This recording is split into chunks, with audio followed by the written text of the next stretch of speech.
Hi, I'm Pattu from FreeFinCal, and let's talk about how to review the mutual funds we hold in 3 simple steps.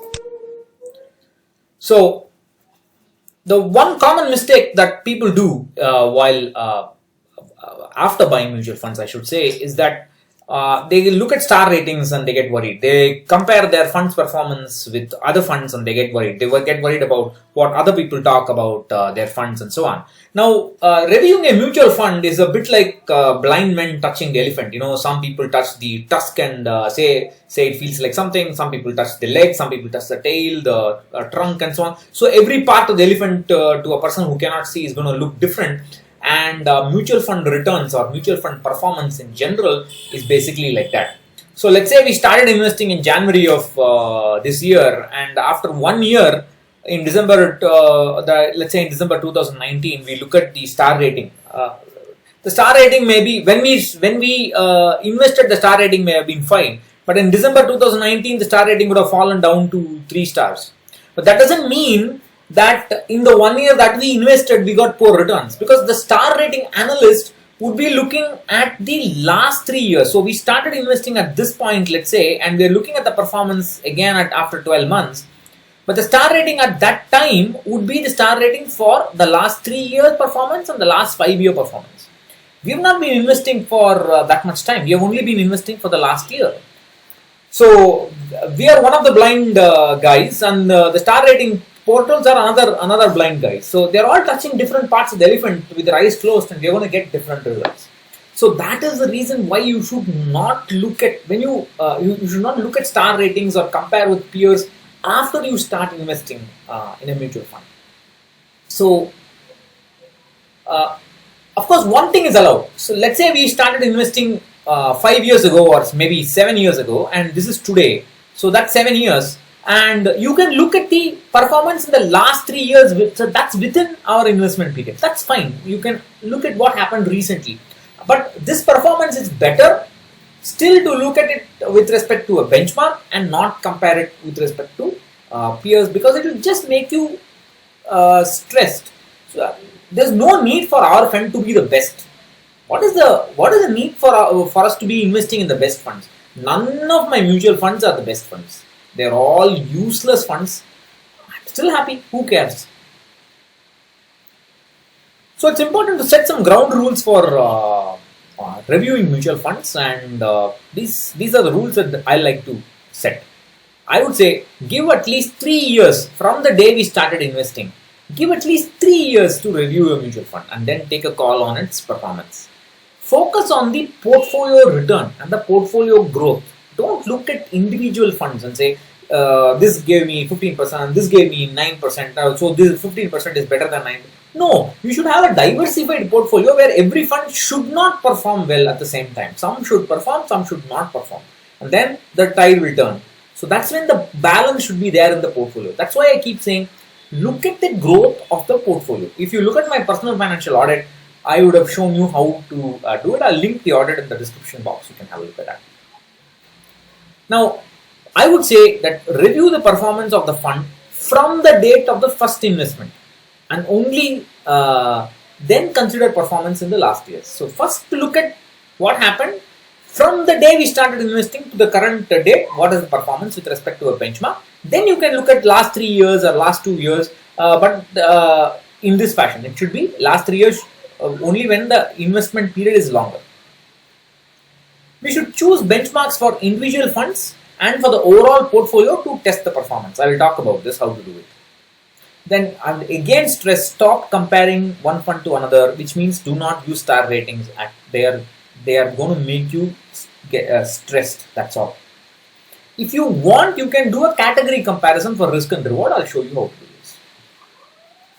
So here are some examples of choosing benchmarks. You can choose the Nifty 50 or the Sensex 30 as a large cap benchmark, or you can choose 80% of Nifty 50 and 20% of Nifty Next 50 as a proxy for Nifty 100. You can choose 50% of Nifty 50 and 50% of Nifty Next 50 as a proxy for Nifty 100 equal weight index. Or you can choose Nifty Next 50 if you have mid caps, if you have multi caps, or if you have large and mid cap funds, you can choose the Nifty Next 50. So these are all Some examples for choosing a benchmark. Now, this is a graph of the Nifty 100, which is the white line, and 80% of Nifty 50 and 20% of Nifty Next 50. That's the green line. Notice that the growth is more or less the same. You cannot see the green line at all, most of it, because it's hidden behind the white line. So that's why I said 80% of Nifty 50 and 20% of Nifty Next 50 is a proxy for Nifty 100. Similarly, Nifty 50% of Nifty 50 and 50% of Nifty Next 50 is a proxy for Nifty 100 equal weight index. So this is if you have a large and mid cap fund, this can also be used as a index for large and mid caps. There are many ways to do it. So okay, that's step 2. So let's look at step 1. So you can go to value research and you can go to the portfolio. You can go to my portfolio and set up, as a portfolio manager, you can set up all your transactions. If you're doing SIPs, it's a very simple thing to set up your SIP. So if you can just go to add mutual fund SIP, and you just need to type the fund name, the SIP amount, the start date, the frequency, and the number of installment. That's it. It will save it. So that's all that you need to do. So what I have done here is I have set up a large cap benchmark. So I have taken ICICI Pru Nifty Index Fund, and this is an SIP for, let me look at the transactions. So this is an SIP for, I think, 800 rupees. I don't see it. Yeah, there it is. So this is a SIP for 800 rupees, and this is, and then I've taken Nifty Next 50 and set up a transaction for SIP for 200 rupees. Of course, you can't do a 200 rupee SIP, but this is just for comparison. So this is my the combination of Nifty and 80% of Nifty. So if I have 1000 rupees as my total investment, 800 rupees goes to Nifty, 200 rupees goes to Nifty Next 50. Nifty from the date of inception, which I have taken as 1st January 2013, has given 10.64% annualized return. Nifty Next 50 has given 13.84. The combination of both those mutual funds has given me a return of 11.3%. So this 11.3% is the proxy for Nifty 100. So let me just write it down. 11.3% is from 1st January 2013 is the proxy for Nifty 100. Now, let me compare this with my fund, and that's quantum long-term equity. Of course, this is not literally my transaction. Just so this is a 1000 rupee SIP. Remember, I had said 800 rupee SIP in ICICI Nifty Index, 200 rupee SIP in ICICI Nifty Next 50 Index. The total return is 11.3%, and I am now comparing that portfolio or benchmark return with quantum long-term equity 1000 rupee SIP for the same dates.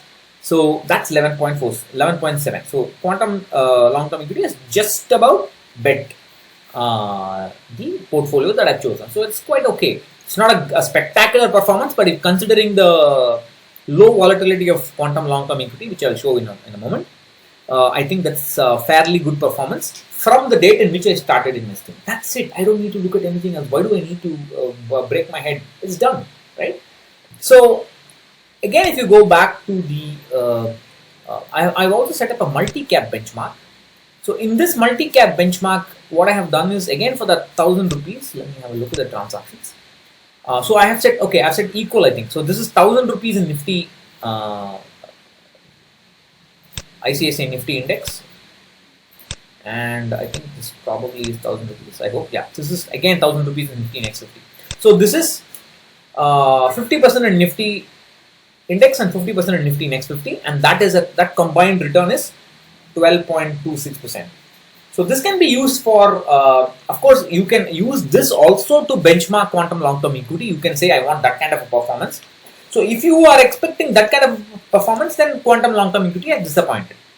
So if you want, if you want quantum long-term equity to a bet Nifty 100, yes, it has done it barely.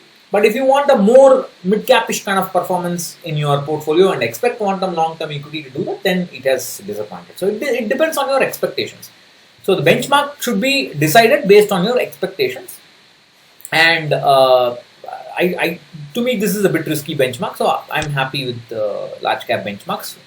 As an investor, please recognize that fund analysis has got two components. I can analyze a fund as an investor when my money is actually there. But when my money is not there and before I choose a fund, I am analyzing the mutual fund as an analyst. I am looking at it as an analyst. So there's no emotions involved, there's no corpus involved, there's no goal involved and so on. But once I put money, then I'm okay. 11%. I've got 11% over these 6 years. That's good enough. I would say that my goal is on track, my corpus is on track. I'm happy with that. I am happy with that. If you are not happy with that, well, then you have to choose, change your mutual fund or choose suitable benchmarks. People ask me how to change. Well, stop investing first in the old fund. Start investments in a new fund. Switch all the old units to the new fund.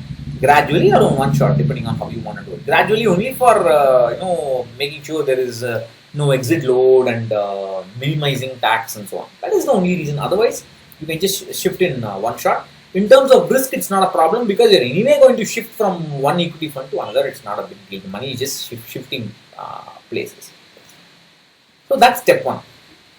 Now step two is tracking performance with a fund's benchmark. So for this, I have explained this in the post. You can look at the link downstairs, but we will just go straight away to the value research fund page for quantum long-term equity, and I'm in the performance tab. So here what I can do is, the first thing I should do is, again, so I need to, this is, let me see if it works with just a refresh, it might work. There it is. So, go to 2013, that's my first investment date. And so this is the performance of quantum long-term equity with respect to Nifty 50 total return, which is its benchmark, or Sensex 30 total return, which is the same as Nifty 50 more or less.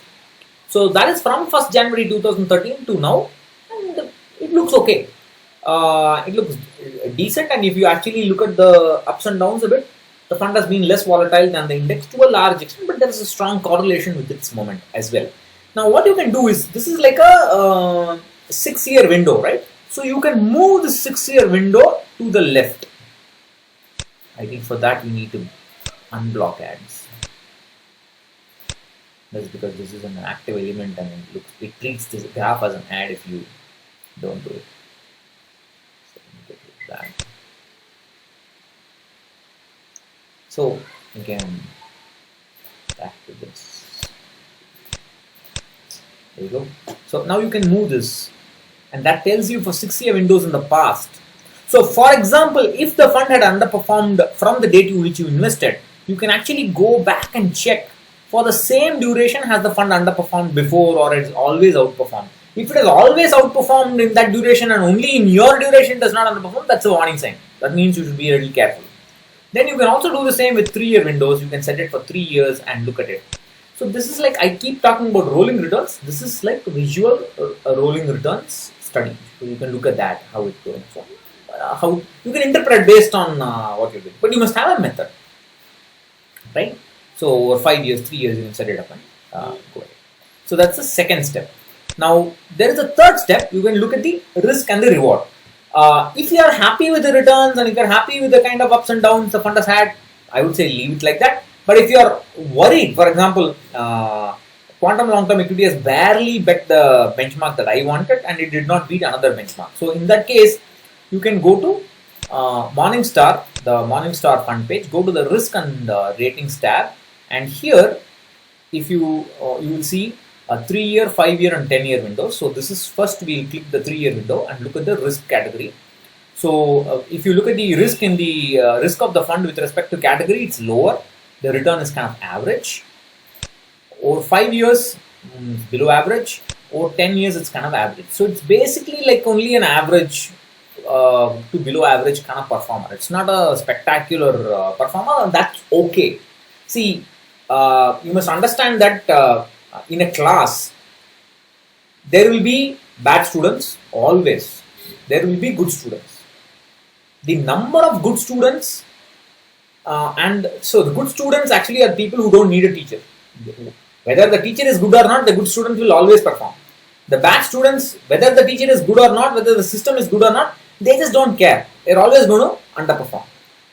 The average, most of the students will be in the average section. They are the ones who need help and who need education and so on. There, of course, that's for the education thing, but most of the students in a class will be average kind of performance. It's okay to be an average student because an average student is likely to be an average student for most of their life. An average performer for most of their life. If you are a above average or a high performer, then you've already hit the top. It's very likely you can go down, right? And so that's the reason why I keep saying, and I've actually shown that in our study. If you choose high performers by looking at their past performance, most of them tend to become average over time. If you have chosen an average performer today, over time also they tend to stay as an average performer. So as far as I am concerned, that's good enough. Of course, I'm an old and a foolish guy.